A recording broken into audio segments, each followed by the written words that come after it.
소설 신인간혁명 1권 제4장 자광.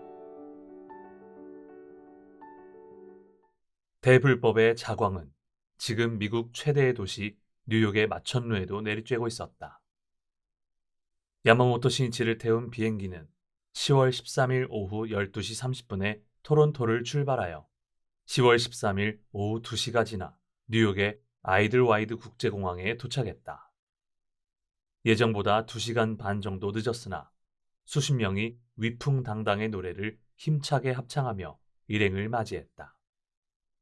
그리고 모두 환영 박수를 치는 가운데 4, 5살 정도의 어린 소녀가 신이치에게 꽃다발을 건네주었다. 뉴욕 시가지는 세계 경제의 중심지답게 과연 활기가 넘쳤다.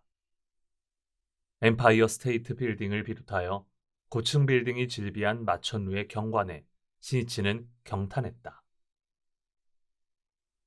일행이 숙박하는 호텔은 맨하탄의 브로드웨이와 34번가가 교차하는 모서리에 있었다.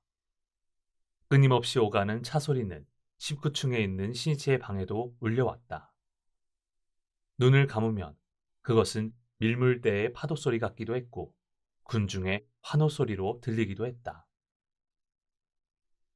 그는 100년 전에 브로드웨이를 퍼레이드했던 최초의 견미 사절단이었던 무사들의 모습을 떠올렸다. 1860년 5월 22일 워싱턴에서 미일 수호 통상조약의 비준서를 교환한 사절단은 그 후 뉴욕을 방문하여 여기서 시민의 대환영을 받았던 것이다. 7,000명이나 되는 의장대의 호의를 받으면서 사절단 일행은 마차를 타고 브로드웨이를 행진했다.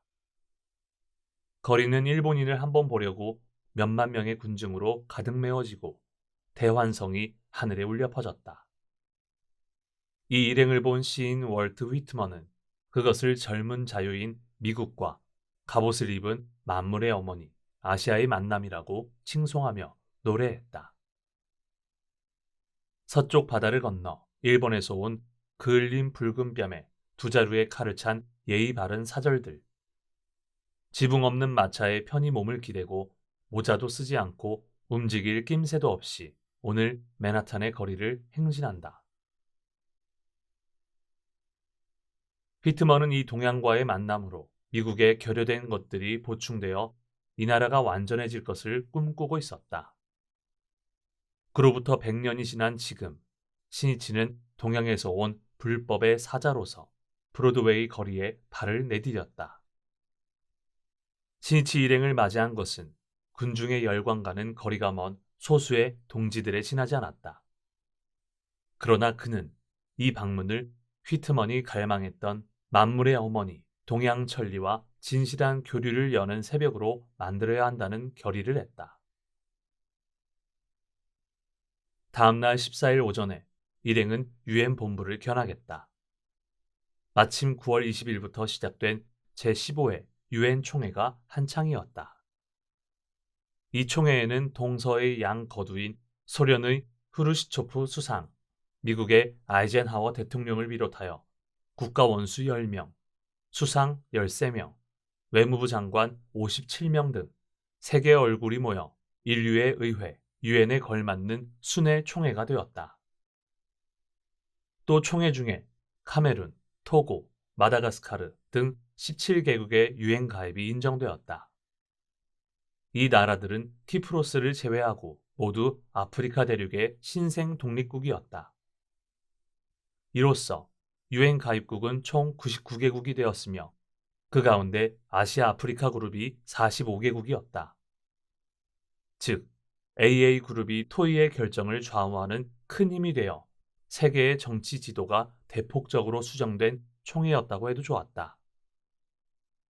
그러나 세계 각국의 순회가 모이고 가입국은 증가했지만 또다시 동서의 균열이 깊어진 총회는 폭풍우의 양상을 드러내고 있었다. 일반 토의 이틀째에 해당하는 9월 23일의 후르시초프 수상의 연설로 총회에는 갑자기 긴장이 고조되었다. 후르시초프 수상은 아프리카 각국의 유엔 가입에 환영의 뜻을 표한 후 유투형 전투기의 스파이 비행에 대해 언급하면서 미국이 세계의 긴장 완화를 방해하고 있다며 격렬하게 비판했다. 더욱이 식민지 제도의 즉각적인 전면 철폐를 갑자기 제창했던 것이다. 또 서방 국가에게 유리한 후보자만 유엔 사무총장으로 선정해 왔다면서 함마슐드 사무총장에게 비판의 화살을 돌렸다. 그리고 유엔 사무총장이라는 자리를 폐지할 것을 호소하고 그 대신 서방국과 사회주의 국가, 중립국의 각 그룹 3명의 대표로 구성된 유엔 집단 집행기관을 설치하자는 유엔 개혁안을 내놓았다. 동서의 불신이 깊어지는 가운데 나온 강경한 제안이었다. 당시 서방 국가로서는 어느 제안도 받아들이기 어려운 것으로 모두 의도적인 도발로밖에 보이지 않았다. 특히 사무총장 폐지는 유엔에 대한 도전이라는 강한 인상을 서방 국가에게 주었다. 해빙 무드가 감돌던 전년에서 일변하여 총회의 분위기는 대단히 험악했다. 유엔 사무총장의 퇴진 요구에 함마슐드 사무총장이 사임 의사가 없다는 표명을 했을 때 후르시초프 수상은 테이블을 쾅쾅 두들기며 불만을 표시했을 정도였다. 이 유엔 총회에서는 군축 문제를 위원회와 본회의 가운데 어느 쪽의 의제로 할 것인지도 처음부터 의견이 갈라졌다. 소련은 본회의 의제로 할 것을 주장했고 서방 국가는 소련의 요구는 선전을 노린 것이라고 반론. 그러자 후르시초프 수상은 연단에서 양팔을 휘두르며 이렇게 응수했다. 군축을 할 마음이 있는지 없는지다. 당신들이 군비 경쟁을 원한다면 그것으로 좋다. 소련의 로켓은 지구 어디라도 날아갈 수 있다. 우주 어디로도 쏘아 올릴 수 있는 능력을 가지고 있다. 이 상태가 계속된다면 어떻게 되겠는가? 이에 대해 프랑스와 미국 대표가 맹렬하게 대항하는 장면도 있었다. 더욱이 식민지 문제로 미국 대표가 동유럽에는 자유가 없는 나라가 많이 있다고 발언하자 동유럽 대표들이 일제히 테이블을 두들기기 시작했다. 그리고 루마니아 대표가 의장석에 달려들어 장내는 소란스러워졌다. 이에 분개한 의장은 의사봉으로 책상을 두들겨 휴회를 선언했는데 격노한 나머지 너무 힘을 주어 의사봉이 부러지고 말았다. 세계의 민중은 누구나 할 것 없이 평화를 희망하고 있다. 그러나 총회에 임한 각국의 대표는 그 소박한 민중의 소리를 대변한 적이 없었다. 인간을 떠나 서로 적대시하는 이데올로기 대변자들의 외침만이 헛되이 회의장에 울려 퍼졌다. 인류의 의회로서 유엔이 기능을 발휘하려면 우호와 대화를 통해서로 인간이라는 원점으로 되돌아가는 것을 잊으면 안 된다. 야마모토 신이치 일행이 유엔 본부를 방문한 것은 후르시초프 수상이 25일간의 유엔 체제를 마치고 귀국길에 오른 다음 날이었다. 일행은 위원회, 본회의의 의사를 방청했다. 독립한 지 얼마 안 되는 아프리카 국가들 대표의 표정이 생기발랄했던 것이 인상적이었다. 식민지로서 통치받아온 아프리카 국가들에게는 정치, 경제, 교육, 인종 문제 등 온갖 문제가 산적해 있었다. 그러나 대부분의 리더는 젊었으며 긍지와 청신한 활력에 넘쳐 있었다. 강대국의 연로한 지도자들에게 종종 엿볼 수 있는 오만함과 교활함도 없었다. 신이치는 아프리카의 미래에 희망을 느꼈다. 거기에 새로운 시대의 조류가 시작된다는 생각이 들었다. 그는 아키즈키 에이스케에게 말했다. 21세기는 반드시 아프리카가 세기가 될 거네. 이 젊은 나무의 성장을 세계는 지원해 가야 한다. 그의 눈은 먼 미래를 주시하고 있었다. 유엔 본부의 방문을 마친 일행은 뉴저지에 있는 좌담의 장소로 향했다. 좌담의 장소는 워싱턴에서 이사온 마사키 나가야스의 누이인 유키코 니시노의 집이었다. 그 집 입구에서 야마모토 신이치는 일본계 부인과 청년을 만났다. 신이치는 정중하게 인사하고 명함을 건넸다. 청년은 일본 상사의 미국 주재원으로 스기하라 미스오라는 이름을 밝혔다. 부인은 이 청년이 니시노의 부탁으로 안내해온 어느 대학 조교수의 부인이었다. 부인은 입회한 사람이었으나 그녀를 안내해온 스기하라는 학회원이 아니었다. 현지의 멤버가 미입회자인 친구에게까지 협력을 부탁하여 좌담회를 성공시키려 한다는 것을 잘 알 수 있었다. 그 후 좌담회 시간까지의 막간을 이용하여 지구의 결성에 관한 협의를 했다. 오후 6시 반부터 좌담회가 시작되었다. 신뢰자를 포함하여 10여 명이 모였다. 대부분 일본계 부인들이었다.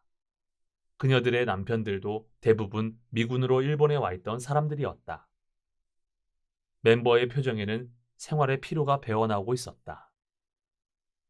신이치는 한 사람 한 사람에게 말을 건네 가정 사정 등을 질문해 갔다. 처음 말을 꺼냈던 부인이 불안한 목소리로 대답했다. 군인인 남편이 외국으로 파견 나가 있어 아이와 함께 남편의 귀국을 기다리고 있습니다. 그렇습니까? 외로우시겠군요. 아무쪼록 남편이 돌아오시면 소중히 해드리세요. 그때까지 혼자서 힘들겠지만 자녀를 훌륭하게 키우시는 겁니다. 남편에게 가장 기쁜 일은 자녀가 씩씩하고 건강하게 자라고 있는 모습입니다. 그것이 가장 큰 격려가 되니까요. 또 남편은 부인이 밝고 건강하게 지내고 있으면 안심하여 일하는데도 힘을 발휘할 수 있습니다. 반대로 부인이 걸핏하면 훌쩍거리며 슬퍼한다고 생각하면 걱정이 되어 손에 일이 잡히지 않는 법입니다. 따라서 좀 더 발랄하게 난 괜찮으니 당신도 기운 내세요 라고 편지에 쓸 정도로 자신이 강해지는 겁니다. 자기가 강하지 않으면 남에게 친절하게 배려할 수 없습니다. 부인의 진지한 얼굴에 불그스름한 홍조가 돌았다. 야마모토 신이치는 옆에 있던 부인에게도 말을 건넸다. 머리가 흐트러지고 어딘가 자포자기한 분위기가 있는 30세 전후의 여성이었다. 희망도 없이 살아가면서 마음도 거칠어졌을 것이다. 남편의 직업은 어떻게 되십니까? 저희 집 남편은 제대로 일을 하지 않아요. 일본에 군인으로 왔을 때는 미국에 돌아가면 가정부가 딸린 좋은 생활을 하게 해주겠다는 말만 그럴듯하게 했는데 여기 와보니 사는 게 형편없어요. 술만 마셔대고 일자리는 없는 데다 폭력을 휘두르며 정말 엉망진창이에요. 결국 제가 속은 거죠. 속은 제가 나쁘다고 하면 그거로 그만이지만요. 이제 이런 생활은 지긋지긋해요. 이 말에 몇몇 부인들이 맞장구를 쳤다. 자기 신세를 한탄하는 사람들은 미국의 어느 좌담회에도 있었지만 이 부인들은 상당한 고통을 겪었을 것이 분명했다. 부인부장 기요하라 가스가 안색을 바꾸며 말했다. 근행은 하고 있겠지요? 어번전께 기여는 하고 있겠지요? 부인은 답했다. 아니요. 아니요라니. 신심을 시작할 때 매일 근행하고 제목을 올린다는 지도를 받지 않았어요? 그런 말은 듣지 못했어요. 저는 미국으로 건너올 때 어머니에게 너는 일본과 전쟁을 치룬 적국에 가기 때문에 무슨 일이 있을지도 모른다. 그러니 어번조님을 수여받고 무슨 일이 있으면 합장하도록 해라. 이런 말만 들었을 뿐이에요. 뉴욕에는 지금까지 신심지도의 손길이 전혀 미치지 않았던 것 같았다. 유키코 니시노가 이곳으로 오기 전에는 모두를 이끌어갈 중심자가 없었던 것이다. 기요하라가 힘주어 말하기 시작했다. 이제까지의 경위야 어쨌든 복원을 쌓으려면 미국의 광포를 위해 분발할 수밖에 없어요. 광포라니 그게 뭐죠? 기요하라는 말문이 막혔다. 그런 것도 몰랐어요? 미국 사람들에게 이 신심을 가르쳐 행복하게 해주는 겁니다. 그것이 모두의 사명입니다. 이렇게 말하면서 그녀는 이건 아니야. 신심 즉 생활이라는 기본을 가르쳐주지 않으면 하고 생각했다. 그리고 심호흡을 한번 하더니 결의를 새롭게 하여 말하기 시작했다. 신심의 기본에 대해 전혀 배울 기회가 없었군요. 할 수 없군요. 잘 들으세요. 불도 수행이란 자행화타라에서 자신이 근행하고 제목을 부르면서 남에게도 불법을 가르쳐주는 겁니다. 그것을 정확히 실천해가면 최고의 행복 경애를 얻을 수 있다고 니치렌 대성인은 약속하셨습니다. 남편에게 좋은 일자리가 생기고 일본에도 언제든지 갈 수 있는 여왕과 같은 경애가 될 수 있는 겁니다. 설마 믿을 수 없네요. 불가능해요. 부인들이 제각기 소리를 질러 장내는 소란스러웠다. 그때 지금까지 입을 다물고 있던 젊은 부인이 외치듯 말했다. 일본에 언제라도 갈 수 있다고 했지만 전 그때까지 기다릴 수 없어요. 저를 일본에 데려가 주세요. 이제 진절머리가 나 더 이상 견딜 수가 없어요. 그녀는 울기 시작했다. 동행 간부들은 어처구니 없는 듯 그 부인을 바라보았다. 신이치의 눈이 예리하게 빛났다. 이때 그의 몸은 심하게 초췌해 있었다. 동행 간부들도 그것을 알아채고 있었다. 그러나 그는 웃옷을 벗더니 조용하지만 강한 어조로 말하기 시작했다. 여러분은 정말로 많은 고생을 하셨고 잘 참아오셨습니다. 모든 게 싫기도 하겠지요. 때론 죽고 싶다는 생각도 했을 겁니다. 그 괴롭고 슬픈 가슴속을 나는 잘 알 수 있습니다. 그러나 그 괴로움을 행복으로 전환하고 지금까지 흘린 눈물을 복운의 빛으로 전환해 갈 수 있는 것이 불법입니다. 불행에 가장 많이 울었던 사람이야말로 가장 행복해질 권리가 있습니다. 나는 그것을 여러분이 실현할 수 있도록 이 미국에 찾아온 겁니다. 사람들의 고뇌의 어둠에 불법의 자광을 쏟아주겠다며 신이치의 투지는 불타올랐다. 열렬한 기백이 온몸에서 용솟음쳐 그 말은 벗의 생명을 강하게 뒤흔들어 놓지 않을 수 없었다. 장내 공기는 일변하기 시작했다. 신이치는 진검승부의 마음으로 말했다. 이 신심으로 나도 행복해질 수 있을까 하고 여러분은 생각하겠지요. 안심하세요. 신심을 관철하면 한 사람도 빠짐없이 행복해집니다. 현재 일본에서는 100만 명 넘는 동지가 행복해졌습니다. 그것이 최대의 증명이 아닙니까? 불전에는 이런 이야기가 설해져 있습니다. 옛날에 어떤 남자가 친구 집에서 술 대접을 받고 취해 잠이 들고 말았습니다. 친구는 이 남자가 생활이 어려워 한탄하는 일이 결코 없도록 자고 있는 사이에 남자의 옷 안에 최고로 값비싼 보석을 넣고 꿰맸습니다. 이윽고 다른 지방에 간 남자는 영락하여 끼니를 걸을 정도로 가난뱅이가 되고 말았습니다. 그러나 자신의 옷에 그런 값비싼 보석이 들어있다고는 꿈에도 생각하지 않았습니다. 영락할 대로 영락한 남자는 친구와 재회합니다. 친구는 그 남자의 옷에 값비싼 보석을 꿰매두었다는 것을 가르쳐줍니다. 그 보석을 알게 된 남자가 행복해진 것은 말할 나위도 없습니다. 이것은 법화경에 설해진 의리주의 비유라는 설화입니다. 최고의 보석이란 여러분의 마음에 있는 부처의 생명을 말합니다. 어본존에게 창제하고 광손유포를 위해 싸움으로써 그 부처의 생명을 끄집어내고 최고의 행복 경애를 구축할 수 있습니다. 그러나 모처럼 신심하면서 그것을 모르고 오로지 슬픔에만 빠져 있다면 이 설화의 남자와 똑같이 됩니다. 참석자들의 눈이 모두 빛나기 시작했다. 신이치는 상냥하게 말했다. 방금 기와라 부인부장이 여왕과 같은 경애가 될 수 있다고 말했습니다. 니치렌 대성인은 여러분을 부처의 자식이라고 단언하셨습니다. 불법의 눈으로 보면 여러분은 여왕의 지위보다 더 높은 최고의 복운과 사명을 가진 보배의 사람인 겁니다. 그런 여러분이 언제까지나 불행에 허덕일 리가 없습니다. 그리고 나서 신이치는 동행 간부를 소개하고 각자의 체험과 왜 신심에 공덕이 있는가 등을 이야기하도록 했다. 조금 전까지와는 딴판으로 참석자의 표정에는 구도의 숨결이 넘치고 있었다.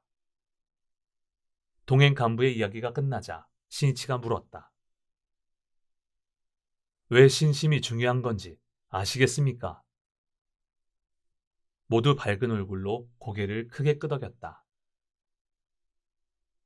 아직 여러분은 젊고 남편도 건강하며 자녀들도 어립니다. 그러나 많은 여성이 남편을 잃고 혼자 된 경우가 많습니다. 그때 어떻게 살아갈 것인지가 승부입니다.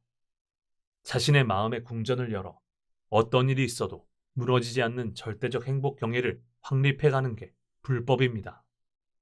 따라서 생애의 신심을 관철해가는 겁니다.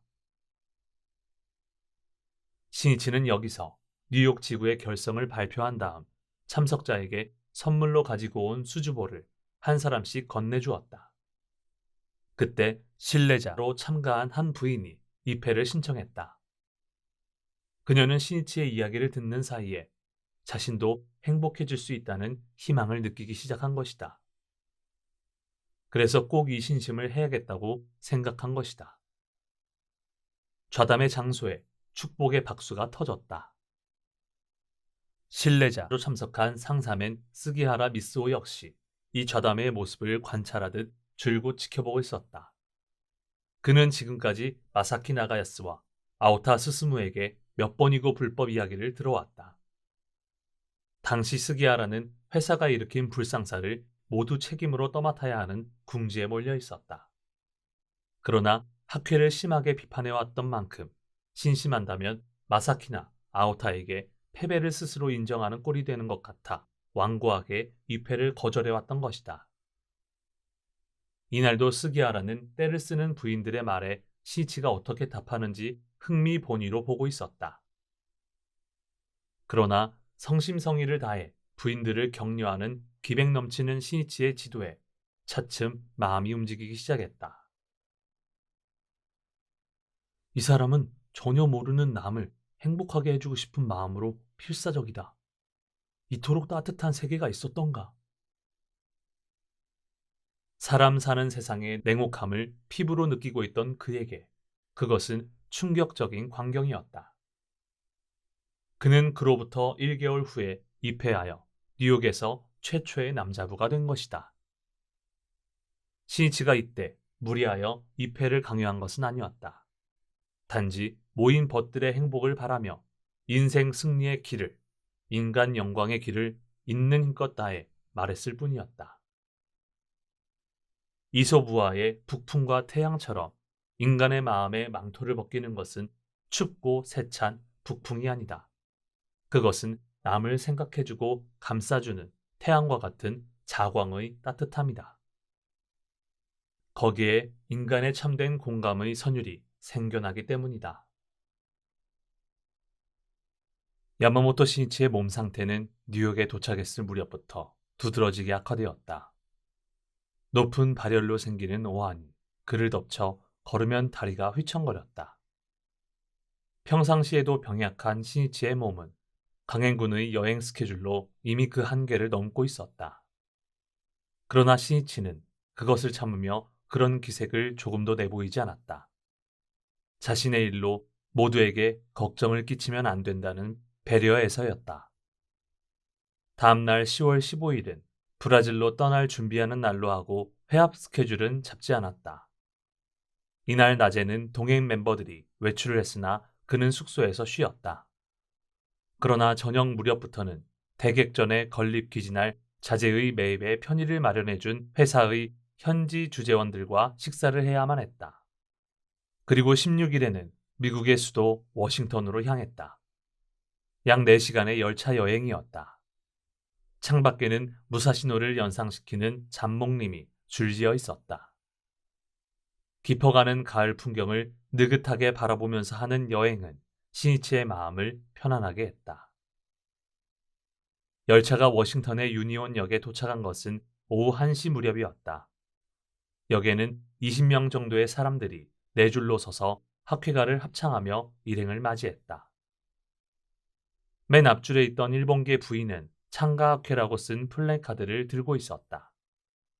신이치를 본 순간 멤버들은 눈물을 글썽거렸고 노랫소리는 중간중간 끊어졌다.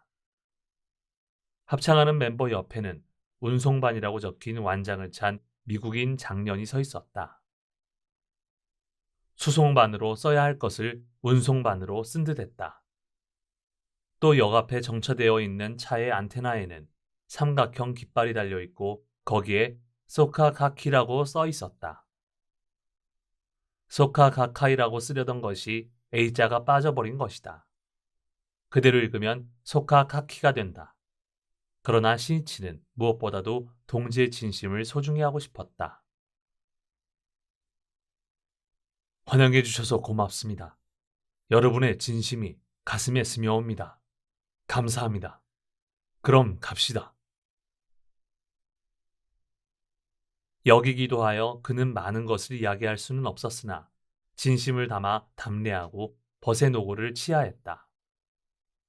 운송반인 미국인 장년이 운전하는 차로 신이치는 좌담의 장소인 후미의 쉐어링의 집으로 향했다. 이 장년은 신이치가 차에 오르자 상냥하게 곤니치와라며 미소를 지어 보였다. 수도 워싱턴은 뉴욕처럼 빽빽한 빌딩 숲도 도시의 소란함도 없는 나무가 풍부하게 우거진 조용한 도시였다. 쉐어링 댁은 한적한 주택가 한 모퉁이에 있었다. 정원에는 잘 다듬어진 잔디가 깔려 있었다. 이 집의 주부인 후미의 쉐어링은 워싱턴 동지들의 중심인 일본계 부인이었다. 그런 그녀가 팔에 붕대를 감고 스카프에 선글라스를 낀 모습으로 일행 앞에 나타난 것이다. 신이치는 걱정스러운 얼굴로 물었다. 무슨 일이라도 있었습니까? 죄송합니다. 이런 모습으로 실은... 쉐어링은 주저하며 말하기 시작했다. 이날 요리를 하려고 가스 오븐에 불을 붙이는 순간 오븐이 폭발했다고 한다. 오븐 안에서 가스가 새고 있었던 것 같았다. 그래서 팔과 머리에 화상을 입고 만 것이다. 그런데 괜찮은가요? 예, 의사는 가벼운 화상이라고 했습니다. 그래요, 다행이군요. 그의 얼굴에 안도의 기색이 떠올랐다. 불법에 전중경수라는 가르침이 있습니다. 신심의 공덕에 의해 과거세의 무거운 죄업을 전환하여 금세에 가볍게 받는다는 뜻입니다. 이것도 하나의 전중경수의 모습일 겁니다. 더 큰 사고가 되었을지도 모릅니다. 그렇게 확신하고 감사의 마음으로 신심에 힘쓰는 게 중요합니다. 거기에 복운의 길, 용기의 길이 열려갑니다. 그러나 또 한편으로는 앞으로는 2번 다시 사고를 일으키지 않겠다고 결의하여 세심한 주의를 기울여야 합니다. 제목을 부르고 있으니까 수호를 받을 수 있다고 생각하여 주의를 게을리한다면 진짜 신앙이 아닙니다. 신심하기 때문에 방심하지 않고 절대로 사고를 일으키지 않겠다고 진지하게 노력하고 연구해 가는 것이야말로 진짜 신심입니다. 그때 제목의 힘이 지혜가 되고 복운이 되어 나타나는 겁니다. 신이치는 자칫하면 멤버가 빠지기 쉬운 탈역 본원의 신앙관을 타파해주고 싶었다. 수도 워싱턴에서의 좌담회는 오후 2시부터 시작되었다. 여기서는 우선 남편이 입회하지 않은 일본계 부인부터 질문이 나왔다. 남편은 저의 신심에는 잘 협력해줍니다. 하지만 자신은 가톨릭 교도라 하여 신심하지 않으려 합니다. 이대로는 저까지 행복해질 수 없을 것 같아 견딜 수 없습니다. 어떻게 하면 신심하게 할 수 있을까요? 그것은 이 워싱턴뿐 아니라 미국 각지의 부인들에게 공통된 고민이라고 해도 좋았다. 이 부인의 남편은 운송반이 되어 차를 운전해준 장년부였다.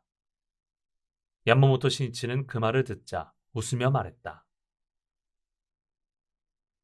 남편은 학회에 깃발을 세우고 즐겁게 차를 운전하며 광포를 위해 진력해 주셨습니다. 고마운 일이 아닙니까? 신심한다, 안 한다는 형식에 얽매일 필요는 없습니다. 또 이 속에는 남편이나 가족이 신심을 반대한다는 가정이 있을 겁니다. 그런 경우에도 신심 때문에 가정에서 다투거나 감정적으로 되는 건 어리석은 일입니다. 하물며 남편이 1등에서 막히거나 실패했을 때 신심하지 않으니까 그런 거예요 라는 책망을 하면 안 됩니다. 가족 중에 자기밖에 신심하는 사람이 없다는 건 확실히 외로운 일이겠지요. 그러나 부인이 열심히 하고 있으면 그 공덕, 보구는 전 가족에게 회양되어 갑니다. 마치 하나의 큰 우산이 있으면 가족이 비바람을 피할 수 있는 것과 같습니다. 따라서 가족이 신심하지 않으니까 일가가 행복해질 수 없다는 생각은 잘못입니다. 가족의 행복을 위해 입회해 주기를 기원하는 건 중요합니다. 그러나 근본은 신심의 훌륭함을 여러분이 몸소 나타내가는 데 있습니다.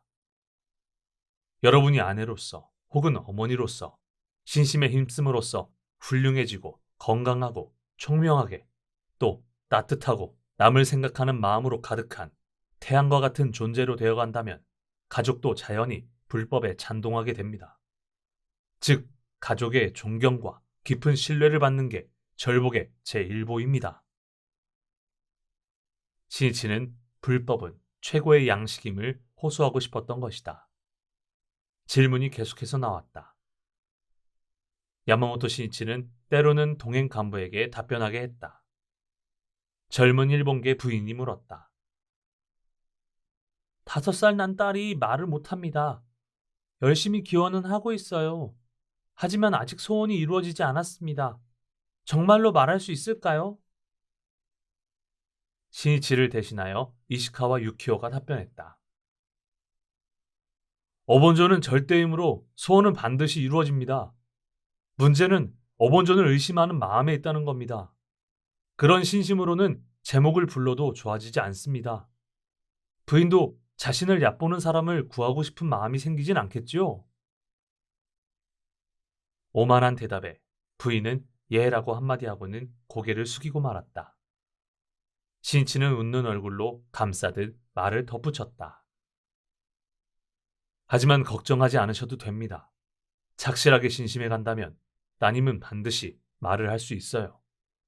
다만 그것도 신심의 후박에 의해 정해집니다. 일본적인 비유입니다만 커다란 범종이 있어도 어떤 것으로 치는가에 따라 소리의 크기가 달라집니다. 큰 나무로 힘껏 치면 큰 소리가 나지만 성냥개비나 나무 젓가락으로 치면 작은 소리밖에 나지 않지요. 마찬가지로 오본전은 무량한 분력, 법력을 갖추고 있습니다만 이쪽의 실력, 행력이 약하면 성냥개비로 범정을 치는 것과 같아 큰 공덕을 낼 수 없습니다.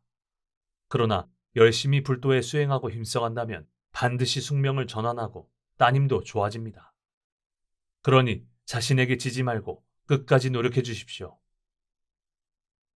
교묘한 비유를 사용한 명쾌한 지도였다. 이번에도 또 부인의 질문이었다. 곤혹스러운 표정으로 그녀는 말했다. 실은 근처에 사는 친구의 부탁으로 그 집 아이를 돌봐줄 때가 가끔 있어요. 그건 친구가 기독교 교회에 가기 위해서입니다. 그렇지만 제가 교회에 간다면 아이를 맡아주지 않겠다고 한다면 인간관계가 무너질 것 같고요. 어떻게 해야 할까요? 신치는 미소를 지으며 말했다. 이곳은 미국이니 넓디 넓은 미국의 대지처럼 크나큰 마음으로 포용해가는 겁니다. 아이를 돌보고 있는 동안에 무엇을 하는가 하는 건 친구 쪽의 문제입니다. 당신이 아이를 돌봐주는 건 우정에서 그렇게 하는 것이고 거기서부터 불연이 맺어지므로 예민하게 생각할 필요는 전혀 없습니다. 질문한 부인은 야마모토 신이치의 답변에 고개를 끄덕였지만 여전히 불안한 표정이었다. 파사 현정의 절복 정신과 타인에 대한 관용성이 상반되는 것처럼 여겨져 머릿속에서 정리가 되지 않는 듯했다. 신이치는 그녀의 마음을 헤아리며 이야기를 계속했다. 우리들이 니치렌 대성인의 문화로서 법의 정사에 대해 엄격한 건 당연합니다. 그와 동시에 타인에게는 어디까지나 관용으로 대해가야 합니다. 거기에 참된 불법자의 자세가 있기 때문입니다. 참석자는 귀를 기울였다. 동행 간부도 메모하며 신이치의 다음 말을 기다렸다. 법의 정사에 대한 엄격한 자세와 남에 대한 관용, 이 두 가지는 결코 상반되는 게 아니라 본래 일체입니다. 예를 들면 어느 명의에게 독버섯을 먹은 환자가 실려왔다고 합시다. 명의는 환자가 어떤 사람이든 간에 당연히 모든 수단을 다하여 치료하고 진심으로 격려하겠지요.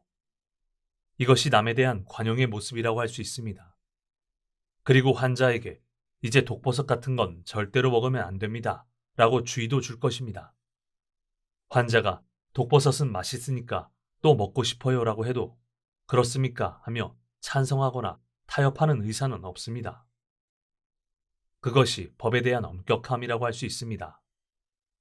어느 쪽이든 환자의 괴로움을 없애주려는 의사로서의 자비와 신념에서 나온 행위입니다.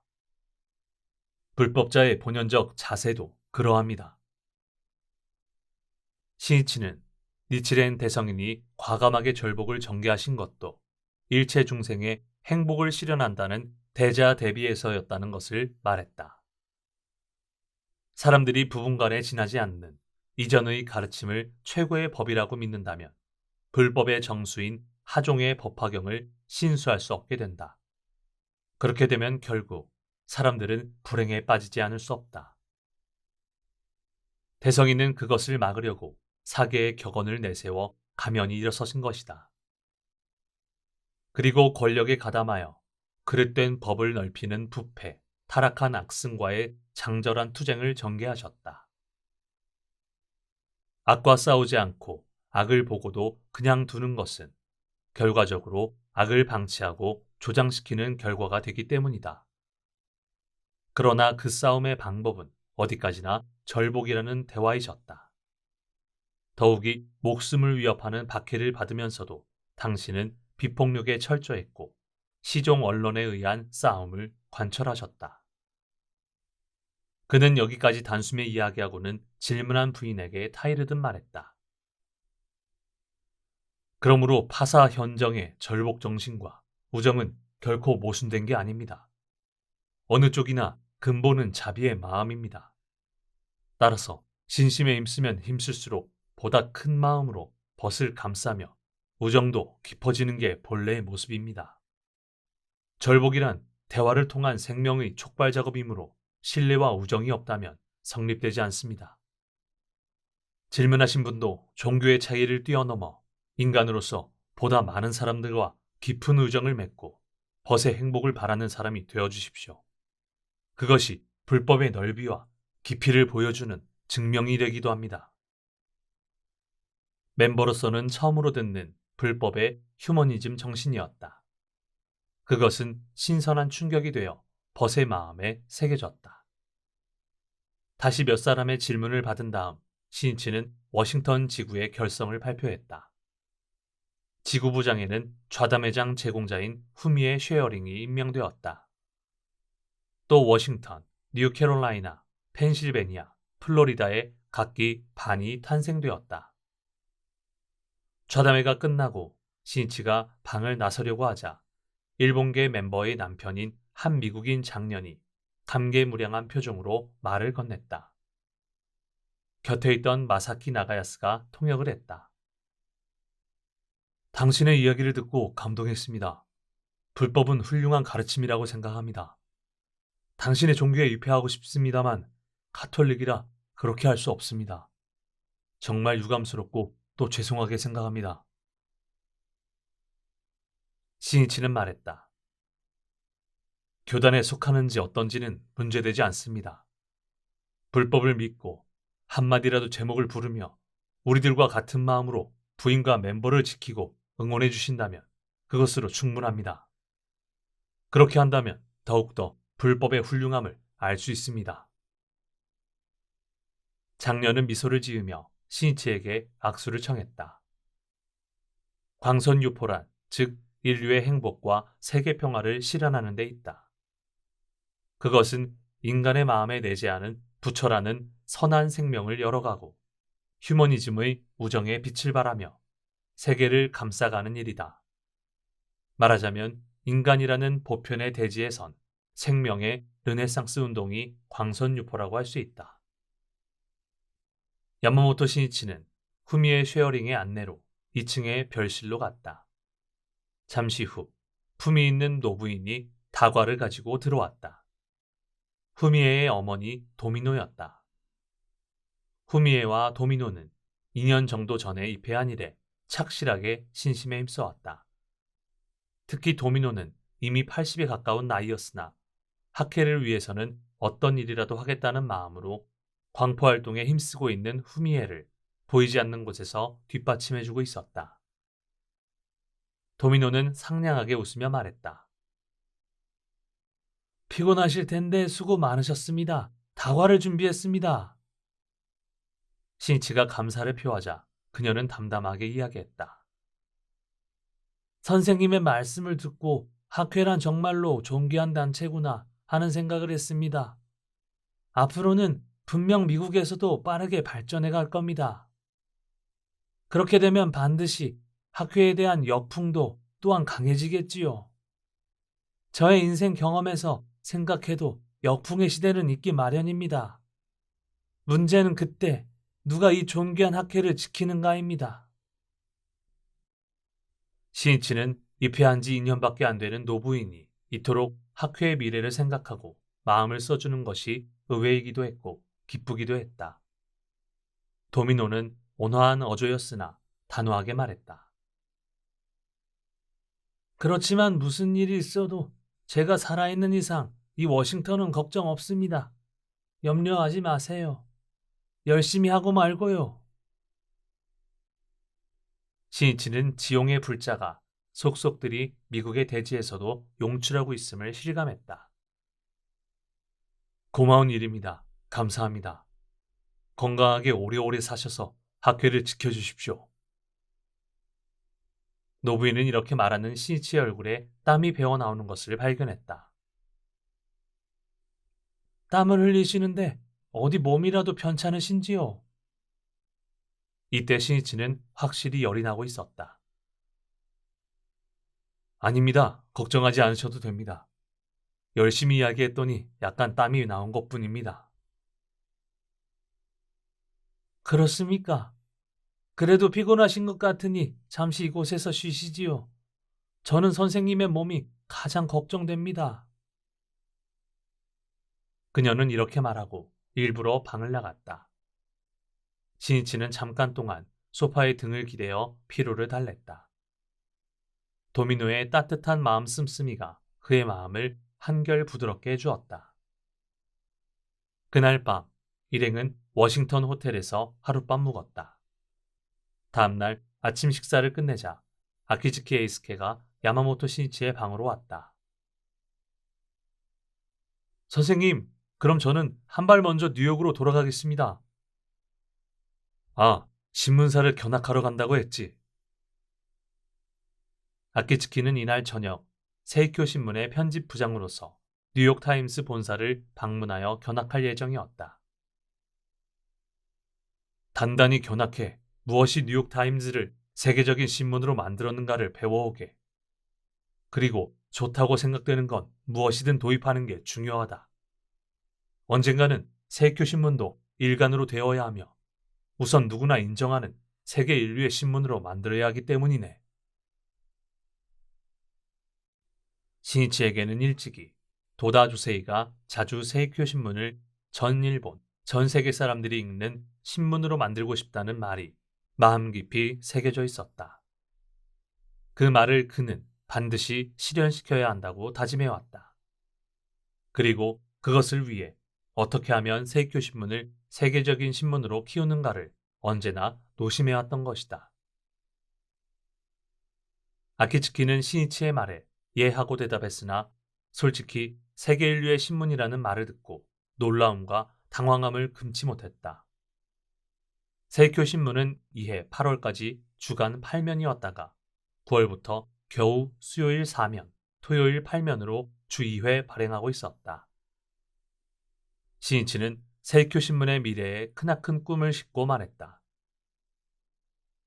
세이쿄는 학교의 기관지이지만 나는 동시에 인간의 기관지라고 생각하네. 인간의 기관지입니까? 그렇다네. 인간의 기관지라네. 일반 신문은 어두운 뉴스로 가득 차 있다. 사회를 반영하는 거니 어쩔 수 없다 해도 그런 사회 속에서 사람들이 어떻게 하면 희망을 찾을 수 있는가, 환희를 솟아오르게 할 수 있는가를 생각하며 편집하는 신문은 없다. 또 인생의 고뇌에 어떻게 도전하고 극복해가는지를 가르치는 신문도 없다. 그러나 사회에 가장 필요한 건 이런 신문이네. 그것을 하고 있는 건 세이쿄 신문뿐이지 않은가. 그렇게 생각한다면 세이쿄 신문은 그야말로 인간의 기관지라네. 아키츠키는 얼굴을 붉혔다. 신이치는 몸을 앞으로 쑥 내밀고 아키츠키 에이스케를 응시하며 말했다. 아키츠키군, 세이쿄 신문의 사명은 대단히 크네. 학회로서는 신심의 교과서이며 동지와 동지의 마음을 이어주는 연대의 역할을 해야 한다. 또 사회에는 부정, 사악과 싸우며 불법의 자광으로 진실한 인간의 길을 비추고 만인의 행복과 평화의 길을 제시해갈 사명이 있다. 군부 정부와 목숨을 걸고 싸운 마키구치 선생님, 도다 선생님의 정신을 계승하는 학회의 기관지가 아니고서는 진정한 평화의 길을 논할 순 없네. 신이치는 도다의 모습을 우러러보듯 눈을 가늘게 뜨고 창밖으로 시선을 돌린 채 말했다. 도다 선생님은 불법자로서 탄압을 받았을 뿐더러 전시 중에 잡지 발행자로서도 군부 정부와 보이지 않는 곳에서 투쟁을 계속했던 걸 알고 있나? 아니요, 몰랐습니다. 도다 선생님한테 들은 이야기지만 선생님은 1940년 1월에 소학생 일본이라는 소년소녀 월간지를 창간하셨다. 훗날 내가 편집장으로 일한 모험소년, 소년일본의 전신이라고도 할 수 있는 잡지라네. 도다 주세이가 소학생 일본을 발간한 1940년 그 해는 황기 2600년의 기념식전과 봉축 행사가 대대적으로 거행되고 대정 익찬회가 발족된 해였다. 이미 중일 전쟁이 전면전으로 돌입한 지 2년 반이나 지나 1938년에는 국가 총동원법이 공포되었다. 나라 전체가 전쟁 협력 체제로 더욱더 강화되고 있었던 때였다. 소학교 1학년부터 앞으로 병사 앞으로라고 쓰인 교과서가 사용되어 군국주의가 어린이의 순백의 마음을 헤집고 들어간 시대라고 해도 좋았다. 또 각종 잡지도 다투어 전쟁을 찬미하고 있었다. 언론, 사상도 정부의 엄한 통제를 받고 있었던 만큼 그렇게 하지 않으면 무엇 하나 출판할 수 없었던 것이다. 또 신문이나 잡지의 발간에 필요한 종이를 입수하는 것도 극히 힘든 상황이었다. 실로 자유 없는 불길한 암흑시대의 도래를 알리고 있었다. 도다는 미래를 담당할 어린이들이 군국주의의 교육으로 왜곡되어 편협한 사고와 판단으로 굳어지고 있는 것을 심각하게 우려했다. 어린이들은 타국의 우수한 문화나 산업, 국민성도 모른 채 성장하고 있다. 배타적이 되어 이대로 나라를 위해 싸우다 죽어가는 것만을 미덕으로 여기게 된다면 어린이들의 인생을 망치게 된다. 그렇게 되면 나라의 미래 또한 너무도 어둡다. 도다는 한 인간으로서 또 불법자의 양심상 어떤 형태로든 이 사태를 타개할 투쟁을 개시해야 한다고 생각했다. 그리고 소년 소녀들이 세계로 시야를 넓혀 진실을 간파하는 눈을 키워주는 잡지를 발간하기로 결심했던 것이다. 그러나 그 무렵 당국에서는 출판물에 대한 통제를 더욱 강화했고 게다가 종이도 부족하여 원칙적으로 잡지의 창간은 인정하지 않는다는 방침을 내리고 있었다. 그는 관계 각처를 쫓아다니며 설득에 힘써 마침내 소학생 일본을 창간하는 데 성공했던 것이다. 그러나 애초부터 나라의 정책을 따르는 잡지여야만 했다. 창간호에는 그럴듯하게 전쟁시기다운 용감한 제목 두세 가지가 목차에 크게 인쇄되어 있었으나 모두 단편에 지나지 않았다. 주류가 되는 연재는 지극히 평화적인 작품이었다. 게다가 창간호에 있었던 전쟁에 관계된 두세 가지 기획은 얼마 안 있어 모습을 감추고 수학생일보는 전쟁 찬미와는 거리가 먼 지극히 이례적인 잡지가 되었다. 한편 특필할 만한 것은 세계에 널리 눈을 돌려 여러 외국의 우수한 문화, 산업 등을 전하는 리포트나 유럽의 동화 등이 게재되었던 일이다. 또 전쟁을 다룬 소설도 있었으나 놀라운 것은 전쟁은 결코 동화처럼 화려한 것이 아니라는 점을 등장인물을 통해 이야기하게 했던 것이다. 전쟁을 찬미하지 않으면 패간당할지도 모르는 시대에 도다는 그 편집 방침을 굽히지 않았다. 그는 소중한 소년, 소녀들에게 올바른 인간의 삶을 가르치고 싶었던 것이다. 수학생 일보는 읽고 소학교가 국민학교로 개칭되면서 제목을 바꾸지 않으면 안 되었다.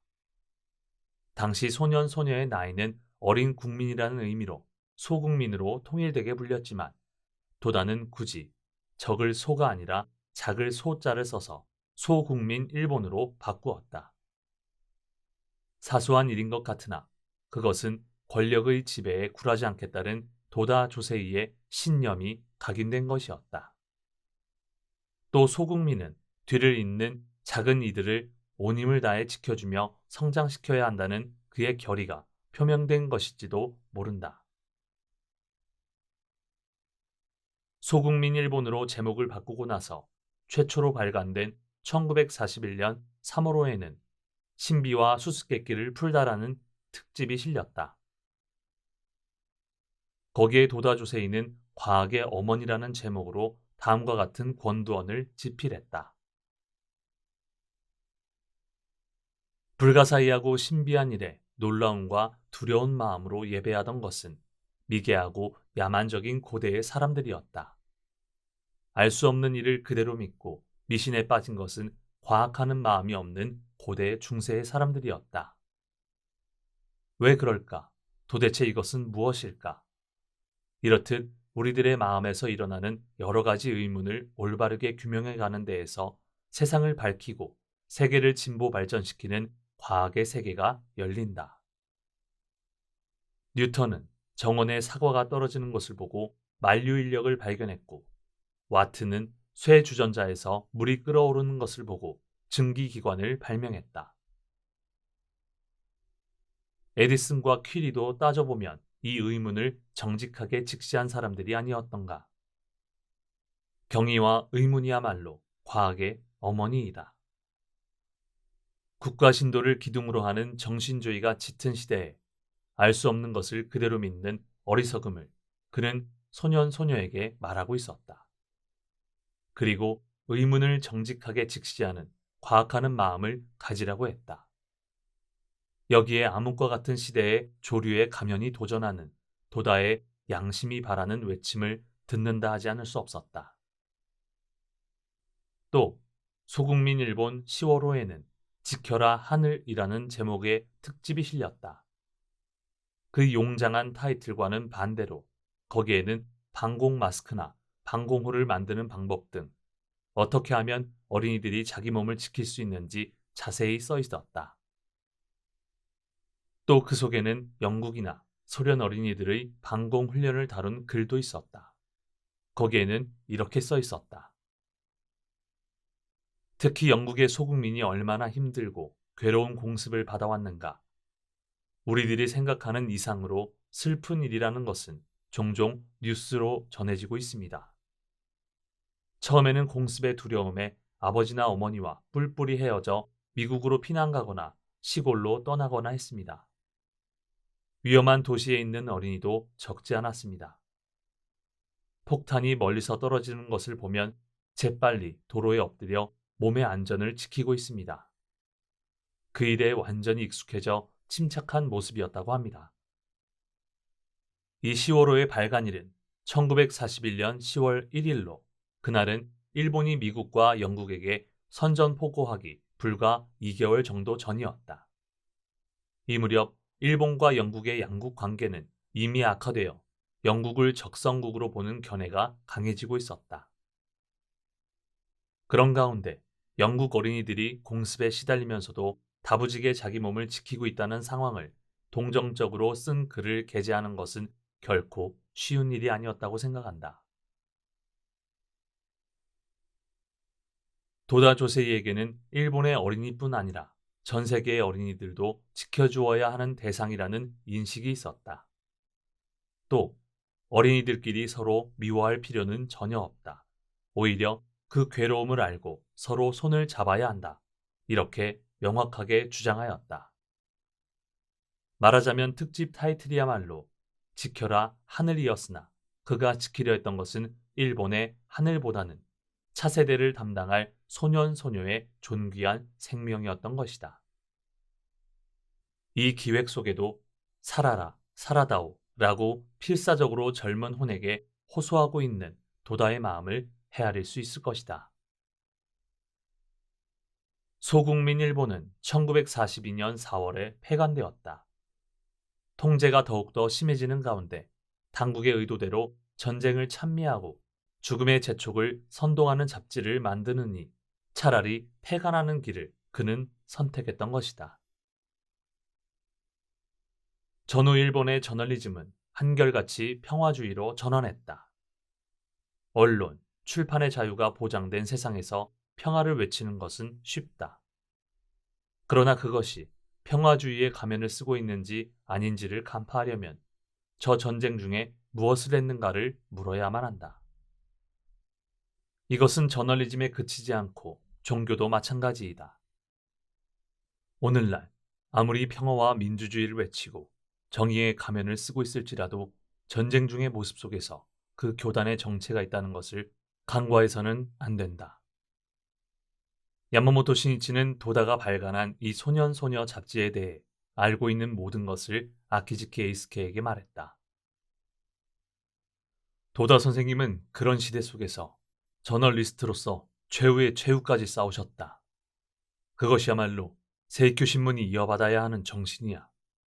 신념도 철학도 없는 언론은 연기처럼 덧없는 것이네. 그러나 세이큐 신문에는 불법이라는 대생명 전리가 있다. 아키즈키는 긴장한 얼굴로 신이치의 이야기에 가만히 귀를 기울이고 있었다. 나뭇잎 사이로 비치는 햇빛이 호텔 창으로 반짝반짝 빛나고 있었다. 아키즈키가 질문했다. 안경 너머에 눈 깊숙이 불꽃이 타오르고 있었다. 야마모토 선생님, 세이쿄 신문을 세계 인류의 신문으로 만드는 기사를 쓰려면 가장 명심해야 할 점이 무엇입니까? 우선 기관주로서 당연히 동지가 확신과 자신감을 갖고 용기를 솟게 하는 기사를 쓰려고 명심해야 하네. 그 위에서 근본적으로는 대불법의 자비의 정신을 근본으로 세계의 평화, 인류의 행복을 추구하는 거네. 국가의 이해나 이데올로기를 따르는 게 아니라 지구민족, 지구가족으로서 다 함께 인간의 길을 탐색하고 만들자 하는 주장이 중요하다. 나는 세이큐 신문을 세계의 양심, 세계의 양식이라 일컫는 그런 신문으로 만들어야 한다고 항상 생각한다네. 이것이야말로 본래의 대불법 정신이기 때문이네. 아키즈키는 발상의 껍질이 크게 부서지는 듯한 심정이었다. 그는 자기 나름대로 신문의 사명을 생각했으나 거기까지 생각해 본 적은 없었다. 더욱이 중요한 건 일체 중생이 모두 평등하다는 불법의 보편적인 천리를 어떻게 알기 쉽게 사회적으로, 현대적으로, 그리고 참신하게 표현할 수 있는가다. 요컨대 누구나 알 수 있는 열린 언어로 불법을 말하는 거네. 학회원밖에 이해할 수 없는 신문이라면 사회에 넓힐 수 없지. 하물며 회원도 이해할 수 없는 난해한 신문이라면 편집자의 자기만족이 되고 만다. 그리고 나서 사회가 무엇을 요구하고 무엇을 필요로 하는지를 정확하게 간파하는 거네. 사회가 바라는 모든 해답이 불법에도 학회의 현실 모습 속에도 준비되어 있다. 그것을 사회, 시대의 테마에 맞추어 언제든지 제시할 수 있는가, 어떤가다. 그리고 나날이 혁신하는 거네. 시대는 움직이고 있다. 사회도 움직이고 있다. 인간의 마음도 움직이고 있다. 그 움직임에 민감하게 반응하면서 촉발과 공감의 지표를 끊임없이 제시하는 거네. 그러므로 기사의 제목이나 기사 또는 면의 배치라고 해도 과거의 것을 답습하여 거기에 안주하면 안 되네. 신문은 살아있는 것이라 해도 좋다. 신선하지 않은 생선은 거들떠보지 않는 것처럼 타성과 매너리즘에 빠진 신문은 독자한테 버림당하고 마네. 그것은 명쾌하면서도 요점이 분명한 지도였다. 귀를 기울이고 있던 아키즈키의 얼굴이 차츰 밝아지고 있었다. 아키즈키군, 지면을 쇄신하려면 결국 기자의 일념을 쇄신해 갈 수밖에 없네. 도전하는 기계를 잊고 타성에 빠져 노력도 연구도 하지 않고 수동적으로 일하는 그런 기자라면 몇천 명, 몇만 명이 있어도 결코 세계의 신문과 겨룰 수 없다. 필요한 건 전 학회를 걸머지고 일어서 펜으로 세계를 바꾸려는 사자와 같은 일기당천의 기자다. 그런 기자가 한 사람, 세 사람, 아니 다섯 사람, 열 사람만 있으면 충분해. 참된 언론조는 인원이 아니기 때문이네. 세계 인류의 신문을 만든다는 건 세계 인류의 기자를 만드는 거네. 함께 육성해 갑시다. 진짜 기자를. 광선유포의 싸움이란 언론전이 아니겠는가? 세이쿄신문은 편집부장 아키즈키의 양 어깨에 걸려 있다고 해도 좋다. 아키즈키는 청년부장의 활동에 중획을 맡으면서 매호의 신문 발행에 전력 투구하고 있었다. 이 해외 방문에서도 동행 간부의 한 사람으로서 멤버를 지도 격려하면서 직접 사진을 찍고 새벽녘까지 원고를 써 그것을 본사로 발송하고 있었다. 그런 가운데 아키즈키는 야마모토를 회장으로 맞이하여 새로운 시대의 막이 열린 지금 세이쿄 신문의 미래상에 대해 생각하고 있었다. 그러나 안개가 낀 듯 명확한 전망을 세울 수 없었다. 그러한 아키즈키의 심정을 헤아려 야마모토 신이치는 이날 세이쿄 신문에 대해 이야기를 나눈 것이다. 더욱이 그는 희망찬 미래를 그리면서 말했다. 10년, 15년만 있으면 해외에도 세이쿄 신문의 많은 특파원이나 주재원을 내보내게 되겠지. 그래서 세이쿄의 기자가 각국 대통령이나 지식인을 인터뷰하면서 불법의 평화 사상을 당당히 논해가는 일은 일상 다반사로 될 시대가 반드시 온다. 또한 각계를 대표하는 전 세계의 지도자가 세이쿄의 원고를 끊임없이 기고하며 함께 항구 평화의 길을 탐구해 가지 않겠는가. 그렇게 되면 재밌을 거네. 네. 아키즈키는 웃는 얼굴로 끄덕였다. 신이치의 구상을 들으니 미래에 한 줄기 빛이 보이는 듯 했다. 마음이 상쾌해지고 몸도 가벼워지는 느낌이었다. 아키즈키는 힘찬 모습으로 뉴욕타임스 본사로 향했다.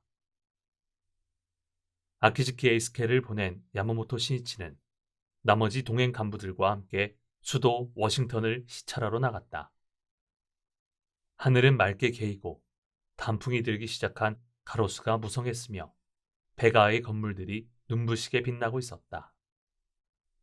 세계에서도 보기 드문 아름다운 공원 수도라고 불리는 만큼 워싱턴 DC는 자연과 건물이 훌륭한 조화를 이루고 있는 도시였다. 일행은 국회의사당과 백악관, 워싱턴 기념탑, 링컨 기념관 등을 돌았다. 대객전 건설을 앞두고 있었던 때인 만큼 건물에 대한 일행의 관심은 깊었다. 특히 그리스 신전풍의 돌기둥과 계단이 있는 링컨 기념관이 일행의 마음을 사로잡았다. 중후한 느낌이 들어 대단히 좋군요. 주조기요 씨가 감탄의 소리를 냈다. 확실히 강한 힘이 있군. 대객전에도 이런 양식을 도입하고 싶어지는군. 기념관을 올려다보며 신이치가 말했다. 좋은 생각이십니다. 설계 관계자와 의논해 보겠습니다. 주조는 기쁜 듯 수첩에 메모했다. 이때 한 신이치의 제안은 훗날 대객전 정면의 대계단으로 실현되었다. 그리고 나서 일행은 타이달 베이슨이라고 불리는 포토맥 강으로 이어지는 호숫가를 거닐었다. 뺨을 스치는 가을바람이 상쾌했다. 호숫가에는 벚나무가 심어져 있고 건너편에는 햇빛을 받아 빛나는 제퍼슨 기념관의 흰 돔이 보였다. 벚나무 잎은 이미 붉게 물들기 시작했으나 꽃이 난만했던 향기로운 봄에는 필시 아름다웠을 것이다. 꽃필 무렵에 여기에 오고 싶군. 신이치가 말하자 기요하라 가스가 말하기 시작했다. 이 벚나무의 유래를 아실 거로 생각합니다만 제27대 대통령 부인인 헬렌 태프트의 제안으로 심은 거라고 합니다. 남편이 대통령에 취임하고 이 포토맥 공원의 개발을 담당하게 된 그녀는 일본에 체제한 경험이 있는 어느 여성의 제안을 받아 벚꽃을 심기로 했다고 합니다. 공부하고 왔군. 그 이야기는 유명하지. 헬렌이 일본에 벚나무가 필요하다고 하자 분명 당시 도쿄 시장이었던 오자키 유키오가 곧바로 응해주었다는 이야기 아닌가. 예, 오자키 유키오는 미일 우호의 증거로 처음에는 2,000그루의 묘목을 보냈습니다. 그런데 해충 등이 붙어 있어 미국에서 전부 불태워버렸지요. 1912년에 일본은 국가의 체면을 걸고 약 3,000그루의 묘목을 보냈습니다. 그 묘목을 검사했으나 아무런 문제가 없었습니다. 그리고 그해 3월 13일에 기념식수가 시행되어 헬렌 태프트와 일본 대사 부인의 손으로 심어졌습니다. 이윽고 벚나무가 뿌리를 내려 해마다 꽃을 피우게 되자 이 벚나무가 화제를 불러일으켜 많은 사람들이 구경하러 오게 되었습니다. 그리고 워싱턴의 시민뿐 아니라 많은 미국인들의 사랑을 받게 된 겁니다. 그런데 그 후 제퍼슨 기념관을 건설하려고 400그루의 벚나무를 벌채하려 했습니다. 그러나 워싱턴 시민들이 반대 운동을 일으켜 드디어 시 당국도 계획을 변경하여 벌채는 아주 일부분으로 끝났다고 합니다. 좋은 이야기로군. 내가 어렸을 때 살았던 가마타 고자의 집에도 커다란 벚나무가 있었지. 우리 집은 곧 이사했지만 전쟁 말기에 접어들 무렵 오랜만에 그 집 근처에 갈 기회가 있었네. 예전의 우리 집을 찾아가 보았더니 그곳은 군수공장으로 바뀌어 있었다. 집도 그리고 넓은 정원에 있던 벚나무도 베어져 있었다. 전쟁으로 거칠어진 사람들의 마음에는 벚나무를 생각할 여유가 없었을 거야. 안타깝고 쓸쓸한 마음으로 그곳에 잠시 서 있던 생각이 나는군. 그리고 얼마 후 도쿄는 대공습으로 많은 사람들이 집을 잃었다. 그 부근이 온통 지옥과 같은 폐허가 되었다. 그래도 그런 마을 한 모퉁이에도 벚나무 몇 그루가 아름답게 꽃피어 향기를 내고 있었다. 하늘은 눈부시도록 맑았고 여왕처럼 꽃을 가득 피운 채 조용히 봄바람에 흔들리던 벚나무는 어두운 진흙탕과 같은 시대 속에서 희망의 빛을 발하는 것처럼 보였다. 또 선명하게 피었다가 금방 지는 벚나무는 인간 생명의 덧없음을 보여주는 것 같기도 했고 전쟁으로 형도 잃었고 많은 젊은이가 죽어갔으니까. 하늘하늘 흩날리며 떨어지는 꽃잎 아래 서 있으니 나의 가슴에는 무량한 감개가 솟아올랐네. 그리고 자연히 시가 떠올랐지. 집에 돌아가서 서둘러 그것을 노트에 적었지. 신이치는 청년 시인답게 그리운 듯 말했다. 그는 그 시에 지는 벚꽃이라는 제목을 붙였다. 전화에도 남아 피어있는 벚꽃. 하늘은 창공, 낙화 분분. 지는 벚꽃, 남은 벚꽃도 저버릴 벚꽃이라고 노래하는 사람이 있었으니 청춘의 벚꽃 몇백만 왜 지는가 지는가 남해 멀구나 하루살이 벚꽃 미처 활짝 피기도 전에 가지는 꺾이고 남아있는 벚도 언젠가는 아무도 모르게 지고 말 테지. 재행은 무상인가 상주인가 그것도 알지 못한 채 지고 마는가. 지는 벚꽃 남아있는 벚꽃이여 영원히 봄의 폭풍우와 향기롭게 꽃피어라.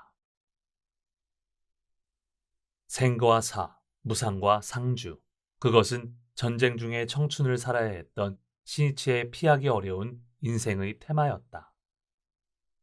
이때부터 철학에 대한 그의 행각이 시작되고 이윽고 도다 조세이와 해후함으로써 불법이라는 생명의 대법을 알게 된다. 시니치는 타이달 베이슨 호숫가의 벚나무를 보며 말했다. 내가 폐허 속에 핀 벚꽃을 보며 시를 지을 무렵 여기서도 일본에서 보내온 벚나무를 보며 마음을 달래던 사람들이 있었겠지. 나라와 나라는 전쟁을 하고 있어도 꽃을 보며 아름답다고 느끼는 인간의 마음은 다를 바가 없는 거네. 기요하라는 고개를 끄덕였다. 정말 그렇습니다. 일본을 방문하고 벚꽃을 본 외국인은 그 아름다움을 잊을 수 없다고 합니다. 앞으로 총본산에 전 세계의 벗이 방문하게 될 테니 벚꽃을 많이 심어 장엄하게 하고 싶군. 활짝 핀 벚꽃은 일본에서의 추억 또한 만개한 공덕의 상징으로 등산한 사람 마음에 영원히 새겨질 거네. 시니치의 가슴에는 온통 벚꽃으로 가득한 총본산 대석사의 광경이 펼쳐지고 있었다. 그 후 10년이 지나 시니치는 이를 실현했다. 대석사는 아름다운 벚꽃의 정원이 되어 세계에서 온 참여자가 화려하고 현란한 명화를 즐길 수 있게 했다. 그러나 그 벚나무가 천마로 바뀐 잔인한 법주에게 무참히 배이는 날이 오는 것이다. 야마모토 시이치 일행은 정오가 지나 수도 워싱턴을 출발하여 저녁 무렵 뉴욕에 도착했다. 드디어 아침이 되면 미국을 떠나 브라질 상파울루로 향하는 날이다. 밤에는 각자의 짐을 정리하는 등 출발 준비를 하기로 했다.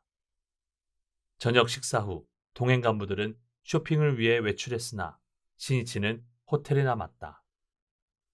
여전히 몸 상태가 좋지 않았던 것이다. 아니, 오히려 최악의 상태가 되고 있었다. 뉴욕에서 브라질 상파울루까지는 10시간 정도의 비행이다. 게다가 현지와 연락도 제대로 되지 않아 상세한 상황도 파악하지 못했다.